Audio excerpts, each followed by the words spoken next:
ఇటీవలే AP Congress party వ్యవహారాలను చూసేందుకు వైఎస్ షర్మిలకు కాంగ్రెస్ హైకమాండ్ ఇచ్చిన ఆఫర్ను స్వీకరించడానికి విముఖత చూపిన వైఎస్ఆర్ తెలంగాణ పార్టీ అధ్యక్షురాలు వైఎస్ షర్మిల ఎట్టకేలకు ఇప్పుడు తాజాగా ఆ ప్రతిపాదనను అంగీకరించే అవకాశం ఉంది.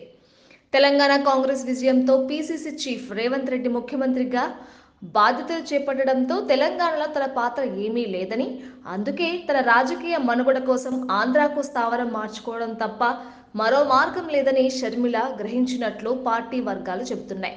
తన పార్టీని కాంగ్రెస్లో విలీనం చేసి ఆంధ్రప్రదేశ్ కాంగ్రెస్ కమిటీ అధ్యక్షురాలిగా బాధ్యతలు చేపట్టాలని మరోసారి హైకమాండ్ చేసిన తాజా ప్రతిపాదనకు ఆమె స్వీకరిస్తూ అంగీకరించినట్లు సమాచారం.